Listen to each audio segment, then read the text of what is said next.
Você pega o celular, abre a câmera e começa a gravar um vídeo com o seu pai. Nada demais, só mais um momento simples, cotidiano, leve.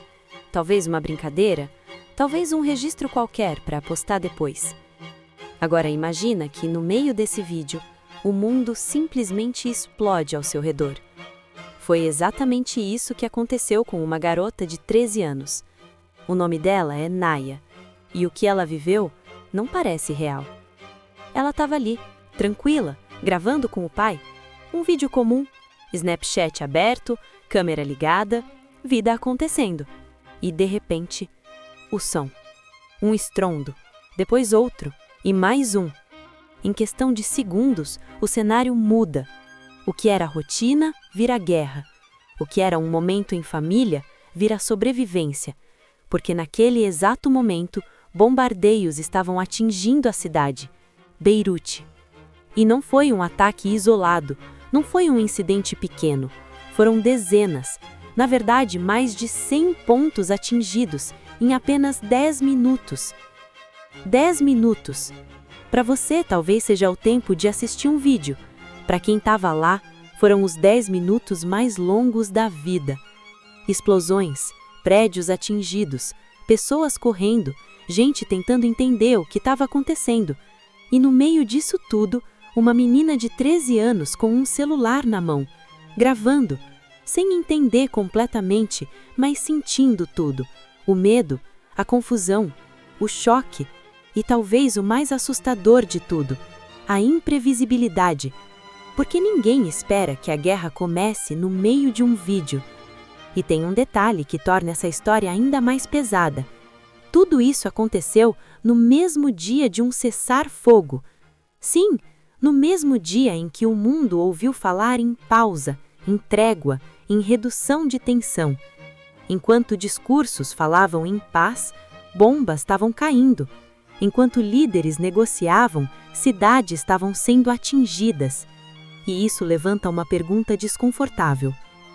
O que realmente significa um cessar-fogo quando ele não segura a guerra? Porque, na prática, para quem estava ali, nada tinha parado. Nada. Mais de 300 pessoas morreram, mais de 1.000 ficaram feridas, famílias destruídas, casas reduzidas a escombros, histórias interrompidas. E, por pouco, a história da Naya não entrou nessa lista. Ela e o pai sobreviveram, mas sobreviver não significa sair ileso, porque existem marcas que não aparecem, que não são físicas, mas que ficam. O som da explosão, a imagem do caos, a sensação de que a qualquer momento tudo pode acontecer de novo. E talvez essa seja a parte mais difícil de entender para quem está de fora.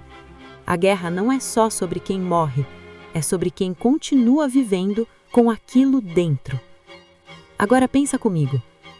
Quantas Nayas existem nesse exato momento? Quantas pessoas estavam vivendo suas vidas normalmente e, de repente, foram jogadas dentro de um cenário de guerra, sem aviso, sem preparo, sem escolha? E aí a gente volta para o ponto central, a distância entre o discurso e a realidade. Porque enquanto líderes discutem estratégia, quem paga o preço são pessoas comuns, crianças, famílias, gente que não tem poder de decisão nenhum, mas sofre todas as consequências. E é aqui que entra a reflexão mais incômoda. A guerra hoje não precisa mais de grandes anúncios. Ela acontece, ela escala, ela atinge, e muitas vezes ela contradiz tudo o que foi prometido horas antes. Como um cessar-fogo que não segura nenhum dia. E isso muda completamente a forma como a gente enxerga esses conflitos. Porque não é mais só sobre geopolítica, não é só sobre quem está certo ou errado, é sobre impacto real, imediato, humano. É sobre uma menina que só queria gravar um vídeo com o pai e acabou registrando o momento em que tudo desmoronou, literalmente. Agora me diz, quando você ouve falar em guerra, você pensa em mapas ou em histórias como essa? Porque no final, não são números, não são estatísticas, são pessoas. e algumas delas têm 13 anos e estavam apenas com um celular na mão.